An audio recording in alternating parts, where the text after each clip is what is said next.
Previously on World History and Geography. As the Roman Republic ended and the Roman Empire dominated the West, the Han Dynasty expanded and controlled the East. After the Han Dynasty collapsed in 220 CE, no emperor was strong enough to hold China together. Over the next 350 years, more than 30 local dynasties rose and fell.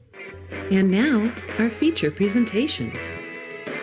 Finally, by 589 CE, an emperor named Wendi united northern and southern China once again. China was now heading into a prolonged golden age, where it became the richest, most powerful, and most advanced country in the world. Wendi declared himself the first emperor of the Sui dynasty, which lasted only through two emperors, from 581 to 618 CE. The Sui emperor's greatest accomplishment was the completion of the Grand Canal, a waterway that connected the Huanghe and the Changshan rivers. The canal provided a vital route for trade between the northern cities and the southern rice-producing region of the Chang Delta.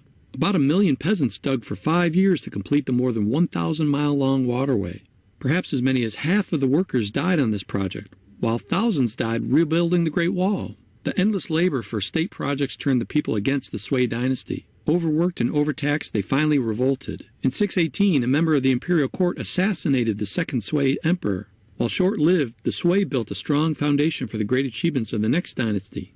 The Tang dynasty ruled for nearly 300 years. Under the Tang rulers, the empire expanded. One of the rulers during this expansion was the Empress Wu Zhao. From about 660 CE on, she held the real power while weak emperors sat on the throne. Finally, in 690 CE, Empress Wu assumed the title of emperor for herself, the only woman ever to officially do so in China. Hey, did you know that with Chinese names, the family name comes first? 姓名 Like with Bruce Lee. In China, he would be known as Li Bruce. So with Wu Zhao, her family name was Wu. Now you know.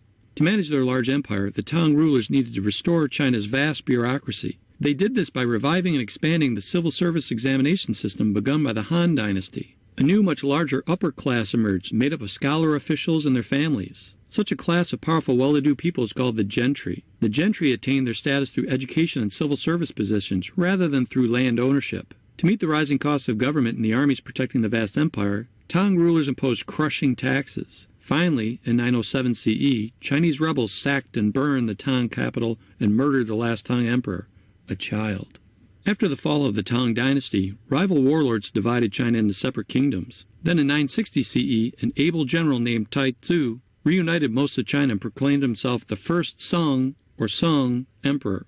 The dynasty lasted from 960 to 1279 CE. In the early 1100s, a Manchurian people called the Churchen conquered northern China and established the Jin Empire of the north. The Churchen forced the Song to retreat south across the Huanghe. After 1127 CE, the Song emperors ruled only southern China, creating the Southern Song dynasty. During the Tang and Song dynasties, China's population nearly doubled, soaring to 100 million.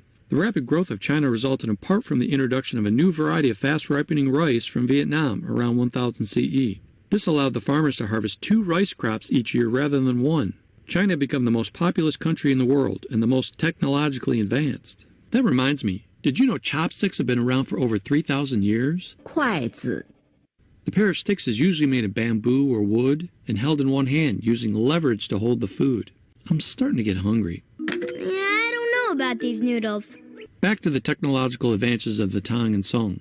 With movable type, a printer could arrange blocks of individual characters in a frame to make a page for printing. Previously, printers had carved the words for a whole page into one block. Now the individual characters could be reused. Although more efficient than block printing, movable type printing was difficult in China due to the huge number of characters. Explosive powder, or gunpowder, 火药 was accidentally created by Chinese scientists looking for the formula for long life. It was first used in fireworks and then was used to propel arrows at the enemy. This led to the creation of explosive weapons such as bombs, guns, cannons, grenades, small rockets, and all those other weapons that we use to kill each other.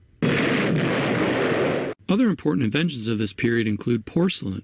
瓷器 Porcelain is created from a special clay and mineral found only in China. The method of creation remained a Chinese secret for centuries and was so associated with Chinese culture that the porcelain is known as fine china. Now that's a Great Wall of China. And here are some examples of porcelain. And some more. Ooh. Yeah, how about some more? Other inventions include a mechanical clock, paper money, 钱 the use of the magnetic compass for navigating, 指南针 The Chinese made advances in arithmetic and algebra, like the use of negative numbers. Oh, and the rudder and acupuncture. Under the Tang and Song emperors, foreign trade flourished. Tang imperial armies guarded the Great Silk Roads, which linked China to the west. Eventually, however, China lost control over these routes during the long Tang decline. After this time, Chinese merchants relied increasingly on ocean trade. Chinese advances in sailing technology, including the magnetic compass, made it possible for sea trade to expand. They sailed to India, the Persian Gulf, and even the coast of Africa. Goods, as well as ideas and religions, spread back and forth between China and the rest of the known world. The prosperity of the Tang and Song dynasties nourished an age of artistic brilliance. The Tang period produced great poetry. Two of its most celebrated poets were Li Bo, who wrote about life's pleasures, and Tu Fu, who praised Confucian virtues and order. Calligraphy, 书法 or the art of writing, was the visual art form prized above all others in traditional China. It wasn't until the Song dynasty that painting shed its status as a mere craft and became art. 国画 Chinese painting reached new heights of beauty during the Song dynasty. Painting of this era shows Taoist influence. Artists did not worry about three dimensions or realism, but emphasized the beauty of natural landscapes and objects such as a single branch or flower. The artists did not generally use bright colors. Black ink was their favorite paint. One disturbing view of beauty was evident with the custom of binding the feet of upper-class girls. When a girl was very young, her feet were bound tightly with cloth, which eventually broke the arch and curled all but the big toe under as their feet tried to grow. This produced what was admiringly called a lily foot. Women with bound feet were crippled for life. To others in society, such a woman reflected the wealth and prestige of her husband, who could afford such a beautiful but impractical wife. It just makes me sad. The social, economic, and technological transformations of the Tang and Song periods permanently shaped Chinese civilization. These advances endured even as China fell to a group of nomadic outsiders, the Mongols.